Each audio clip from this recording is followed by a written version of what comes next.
On a scorching day by the riverbank, there were two crocodiles lounging in the sun, enjoying the warmth. They had been there for several hours, just lying still and soaking up the rays.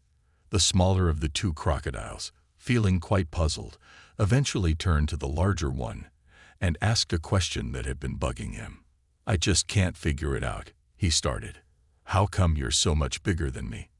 We're the same age, and when we were little, we were pretty much the same size.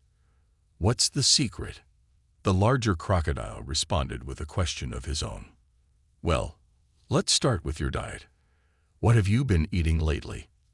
The smaller crocodile thought for a moment and then replied, "I've been eating mostly politicians who come to this river with their secret girlfriends. I'm pretty sure that's what you eat too, right?"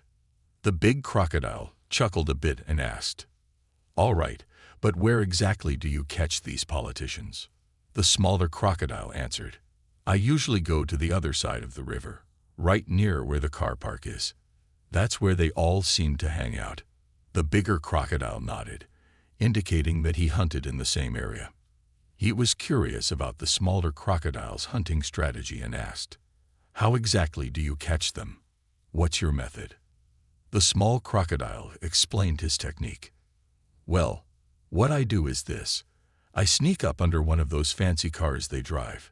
You know, like a Lexus, BMW, or Mercedes. I wait there patiently until one of them comes to unlock their car door. That's when I make my move. I leap out, grab them by the leg, shake them vigorously to scare the living daylights out of them, and then I gobble them up." The big crocodile couldn't help but laugh out loud after hearing this. "I think I've figured out the problem with your diet," he said, still chuckling. "You see, the issue is that you're not really getting any substantial food from them.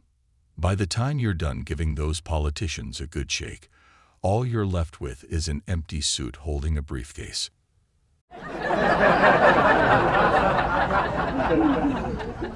One day, a man with a snobbish attitude was strolling down the street.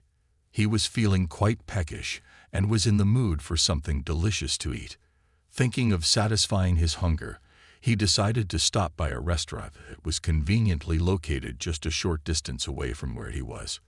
He pushed open the door and entered the restaurant, his eyes scanning the interior.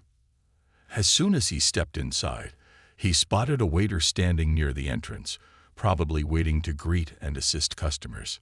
Without a moment's hesitation, the man, with an air of self-importance, called out to the waiter in a rather demanding tone. "Hey boy," he began, "I want you to go tell the chef that I want a cheeseburger.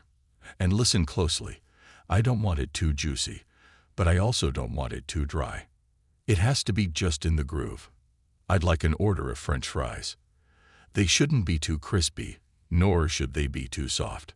They have to be cooked perfectly, right in the groove. Oh, and don't forget a chocolate milkshake. It shouldn't be too thick or too thin. I want it, just like everything else, right in the groove." The waiter managed to keep his composure. He simply nodded his head, not wanting to cause a scene, and responded, "Okay, I'll go talk to the chef about your specific requests." He then made his way to the kitchen and explained the man's order to the chef.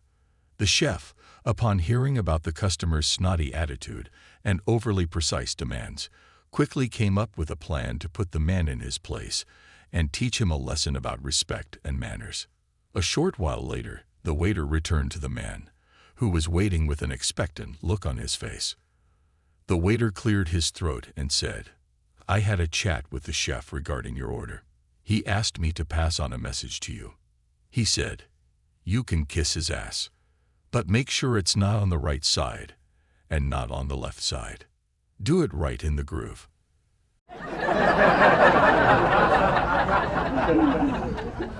Ted had a reputation for drinking a bit too much, and this particular night was no different. After an evening filled with one drink too many, he made his unsteady way back to his home. He struggled with his keys for a while, but eventually he managed to unlock the door and stagger into his house. As he clumsily made his way into the bedroom, he was greeted by a sight that would have shocked any sober man. His friend Carl was in bed with his wife.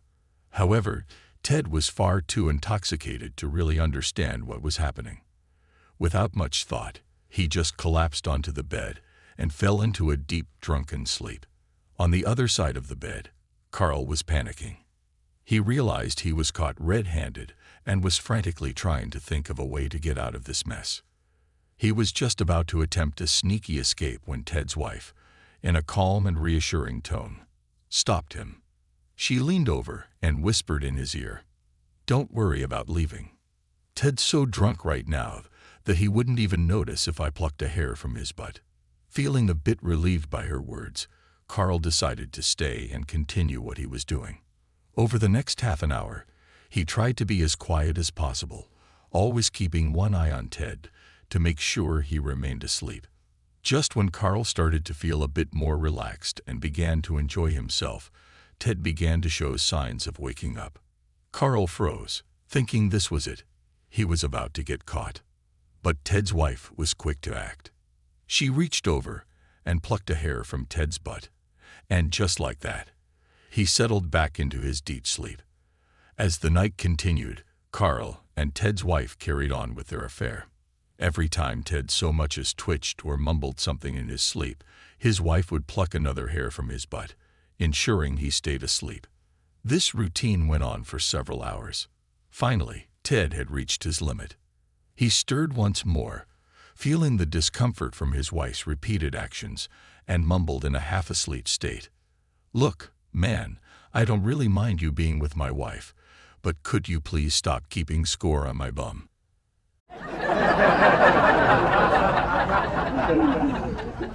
Jackson and Blake were two brothers who were as different as chalk and cheese.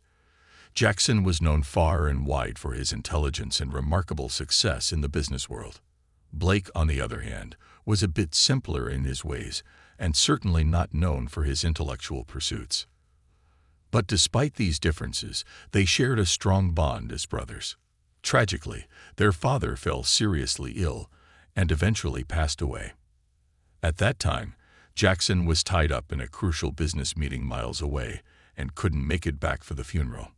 He felt terrible about not being able to be there and called Blake, entrusting him with the responsibility of organizing their father's funeral.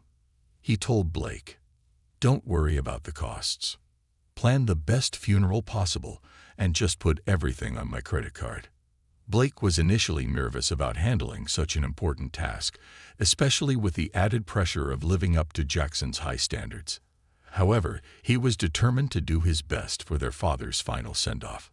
He put a lot of effort into planning a funeral that was both elegant and respectful, paying attention to every detail.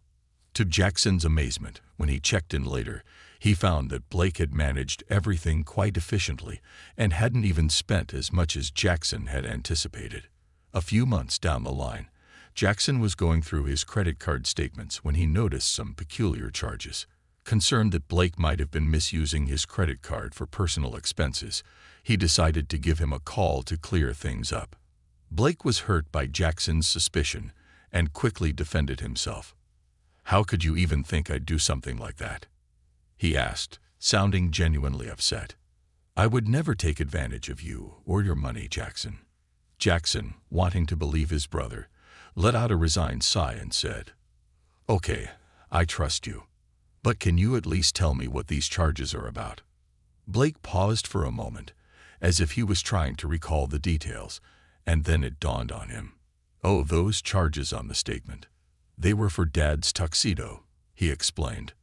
"Remember, you said you wanted Dad to look his very best for the funeral. So I went and rented the fanciest suit I could find in the whole town."